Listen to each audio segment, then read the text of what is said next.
Okay, let's dive into this. Welcome to The Explainer.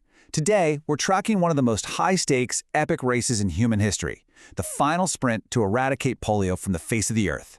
We're drawing on the latest strategic documents from the Global Polio Eradication Initiative, or GPEI, specifically looking at their 2026 action plan. We are going to see exactly how, in a world that's currently overwhelmed by conflicts, economic pressures, and humanitarian crises, global health leaders are attempting to pull off an unprecedented medical victory.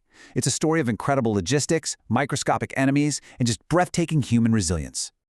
Here is our roadmap for today. We'll look at the enemy's final corners, the dual challenge of budgets and conflicts, the 2026 strategy, our frontline heroes, and finally, the ultimate investment for a safer future. Let's get to it. Section 1. The enemy in final corners, targeting the last strongholds of wild polio. So to really grasp the endgame here, we first have to know our enemy. After decades of global campaigns, the original, naturally occurring strain, wild poliovirus type 1, has been entirely backed into a corner. We're talking strictly confined to the rugged terrains of Afghanistan and the complex urban environments of Pakistan. But here's the catch. Officials don't treat them as separate problems. They call it a single epidemiological block, basically because the virus crosses their shared borders so freely, the health of one nation is totally tied to the other. Neither country is safe until both wipe the virus out entirely. It's one unified battlefield. Section 2. The dual challenge, navigating budgets and conflicts. Now, here's the massive central paradox we're facing. How do we pull off a historic medical victory while being forced to do more with significantly less? The Global Polio Eradication Initiative strategy for the 2022 to 2029 period is staring down a staggering funding gap of $1.7 billion. To put that into perspective, they are absorbing a massive 30% budget cut for the year 2026 alone. This kind of financial pressure forces some truly ruthless prioritization. They simply cannot afford to do everything everywhere anymore. And this brilliantly illustrates the ground-level reality for health workers in the Eastern Mediterranean. They're out there navigating active conflict zones, severe economic pressure, and political instability. And just to give you a sense of the sheer scale here, delivering these fragile vaccines requires a cold chain spanning thousands of miles. A single vial might change hands from planes to trucks to motorcycles, and finally on foot in ice packs, all without ever dropping below freezing, even in a 100-degree desert. Delivering that to every single child in an environment like this is an absolute logistical marvel. But, wild polio isn't the only threat out there.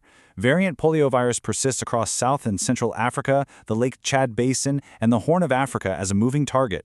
Now, since its peak in 2020, variant polio has actually declined, but it's still circulating in areas facing severe humanitarian crises. And in those environments, reaching and vaccinating every child becomes an incredibly complex mission. And the virus, it continues to exploit these zones of conflict and instability. Environmental surveillance teams, who act as the program's vital early warning system, they've been tracking this meticulously.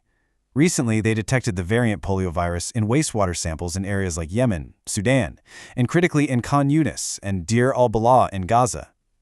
This kind of objective, on-the-ground tracking is exactly what allows the global health community to mobilize rapidly to prevent actual cases of human paralysis in these devastated regions. Section 3. 2026 Strategy, Intelligence, and Efficiency.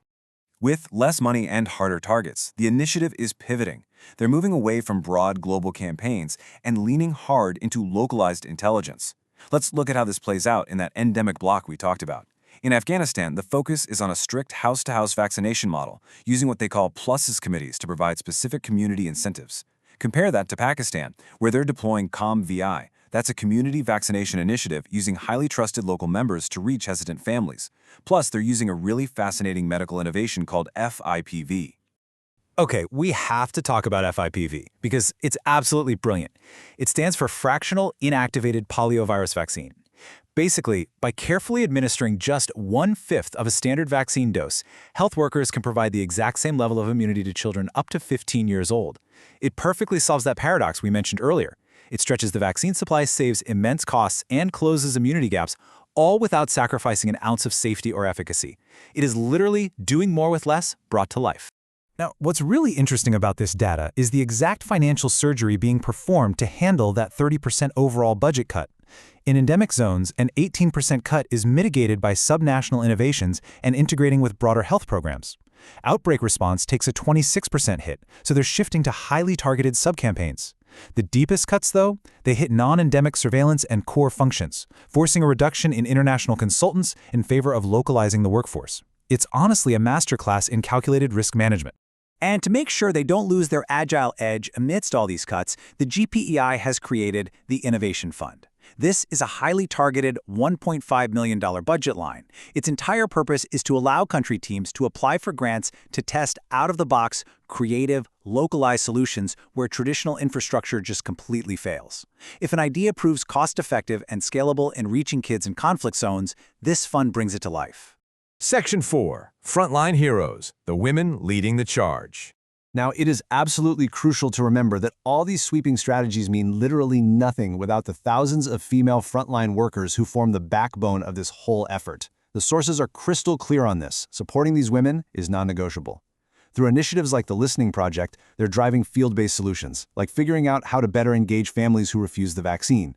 The program is heavily relying on sex-disaggregated data to ensure equal vaccination. And crucially, they're implementing strict anti-harassment training and robust reporting policies to protect female workers, while also pushing for way more women in leadership roles. Plus, to build trust, they're integrating polio drops with broader initiatives like Gavi-led measles campaigns and essential water, sanitation, and hygiene services. Section 5. An investment for a safer future. The legacy of eradication. Let's move on and see how this builds towards the end. What actually happens when the drops stop? Well, the endgame relies on a really clear three-step transition. Step 1. Forcefully deploy scientific innovations, like the novel oral polio vaccine type 2, or NOPV2, to quickly stabilize and stop variant outbreaks in crisis zones. Step 2. Achieve the ultimate milestone by eradicating wild polio from that final endemic block of Afghanistan and Pakistan. But Step 3, that's the true legacy. The goal isn't just to pack up and leave when the virus is gone. The mission is to leave behind strong, resilient, integrated national health systems heavily reliant on local workforces that are fully capable of responding to the next global health threat. This quote perfectly summarizes the stakes. Eradicating polio is, of course, an incredible humanitarian victory, saving countless children from permanent paralysis or death. But as the source material points out, it's also a staggering economic triumph. By eliminating the disease, we are unlocking tens of billions of dollars in global economic benefits over this century. It is for sure one of the smartest investments the global community can possibly make. Which brings us to our final point and the ultimate question. The initiative is navigating massive budget cuts, working through active conflict zones, and completely restructuring their operational workforce.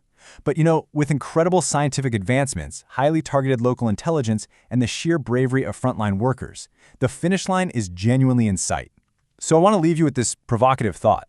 Despite the unprecedented challenges of our modern world, are we alive right now to witness the very last generation to ever know the word polio?